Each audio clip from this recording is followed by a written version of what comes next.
PlayStation 5. Let's talk about it. So a couple of days ago, I was given the opportunity to attend a Sony PlayStation media event where I basically got my first hands-on experience with the Sony PlayStation 5. Unfortunately though, they didn't really allow us to film anything, and I couldn't actually touch the console itself because apparently it's not the final retail unit. But they did allow us to take a few photos, although that's it.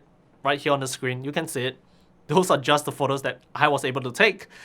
But in any case, I would still like to share my experience with you to give you a glimpse or an idea of what PlayStation 5 really is like.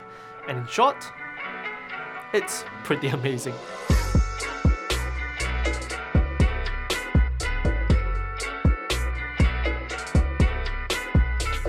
In total, I got to play 3 games, the first being Sackboy: A Great Adventure, the second being Balan Wonderworld, and the last, not exactly a game per se, it's Astro's Playroom. It's more like an interactive demo. So for those of you who are into Sackboy, it's pretty much the same iconic platformer, except there's more 3D platforming as opposed to the usual 2.5D. Graphics wise, you can basically expect all the good stuff you get with a GPU upgrade. Better textures, better lighting and shadows, more effects, so on and so forth. And because there's a story, the cinematics look really great as well, and as far as I can tell, they are all real-time rendered. During gameplay, I did not notice a single stutter, and it was pretty much a locked 60 FPS experience at full 4K. No upscaling, checkerboard rendering whatsoever. The game also does make full use of the DualSense controller, incorporating in-game design elements to make use of, say, the motion sensor, the adaptive triggers, so on and so forth. So, more on that later. The next game that I did get to try was Balan Wonderworld. To oversimplify things, Balan Wonderworld is really similar to Sackboy. It's a 3D platformer, and you play as one of either 2 characters, Leo or Emma, roped in by the maestro Balan and going about Wonderworld, collecting crystals and statues as you progress through the levels. The main difference would be the mechanic to collect costumes, which are mostly animal based, and will give you a corresponding ability to help you through the levels. One thing to note though is that the game isn't voiced, or rather they talk gibberish, so think of Monster Hunter language along those lines. In all honesty, Balan Wonderworld wasn't all that inspiring. Gameplay wasn't really that different, and it didn't really use any of the unique features which the DualSense controller provides. Graphics is also gonna leave you wanting, though I kind of understand that and I can forgive that because it's a cross-platform title, including the Nintendo Switch. On the other hand though, the cinematics are Square Enix quality, so there's that. The last one that I tried is Astro's Playroom. Like I said, not really a game, more like a interactive demo per se, but this was actually the one that left me the most impressed because it actually showcased the full abilities of what the DualSense controller can provide and bring to the table. And in my opinion, it really does physically enhance the gaming experience. So, the DualSense controller. Obviously, I don't have it on hand with me, but to give you an idea of what it actually feels like, I would say it's like a marriage between these two, the Xbox One controller and the DualShock 4. It definitely is quite a bit larger than the DualShock 4, but I wouldn't say it's bulky. In fact, I prefer it much more because it really is much more comfortable to hold on for longer periods of time, especially when you're gaming. The main difference being that it doesn't really have this flat ring around the buttons anymore, as you know from the trailers and the controller showcases. It's more like the Xbox One controller, so it really does make a difference. Now on to the new features, which there are mainly 3. Motion sensor, haptic feedback, and adaptive triggers. Motion sensor is pretty straightforward. I would say that it's basically an upgrade of the one found in the DualShock 4 or even the 6-axis of the DualShock 3. Tilt left, right, front, back, move it up or down, so on and so forth. It just simply tracks better, and there's more degrees of motion at every inclination. So like in Sackboy for example, I had to tilt forward to move a floating platform, and it really does detect the motion of tilt and how fast and how slow you tilt and how much you tilt. So it really is just, well, basically a more refined system. Haptic feedback is where it gets interesting. I would say that this is far better than the HD rumble you can find in the Switch Pro controller.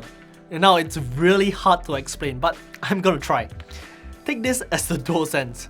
Imagine splitting this controller into about 1,000 different parts on all axes, X, Y, and Z. Now there was this part in Astro's Playroom where as Astro, you can go ice skating. And as he skates from left to right, putting pressure on his left leg to his right leg, rinse and repeat, so on and so forth, you can actually feel the feedback or the rumble moving through the controller left to right in the same manner. But to be clear, it's not exactly like a turn on and off of the rumble feature on the DualShock 4 or even the DualShock 3. It's more of a controlled power level. It's really like a smooth curve, like a smooth wave. And it's moving from left to right, not just in the grip itself. For every texture or every material that you are moving about as a character in the game, it feels different. Be it on water, when you feel it like when you're swimming around in water, or the buoyancy of your float, or be it walking on sand, or walking on metal, or skating on ice, each of them feels distinctly different, and you can actually tell. It's, of course, once you play along enough, you get used to it, but if you actually sit down and feel it, you can notice it, and I do feel that it's kind of interesting. Lastly are the adaptive triggers, which honestly might be the one feature that can actually directly impact gameplay. So, unlike the triggers on the DualShock 4 or the Xbox One controller which have a linear tension, the tension for the adaptive triggers on the DualSense can be customized depending on how the developers want it to be. So for example, in Astro, if you're just exploring around, the tension for the triggers are pretty much linear, like that of the previous controllers. But the moment you pick up a weapon, like say a minigun, which is in the game by the way, it changes immediately. So now instead of a linear tension, there's almost no tension at all, going from 0 to 20%. But the moment you hit that 20% mark, the tension instantly skyrockets. And it's kind of like mimicking the actual trigger on an M16 rifle or the SAR-21 if you're in Singapore like me. To add on, in Astro's Playroom, they can kick it up a notch. So as you're firing the weapon, as you expand the ammo on the minigun, the tension on trigger actually gets lighter and lighter. So it's kind of cool.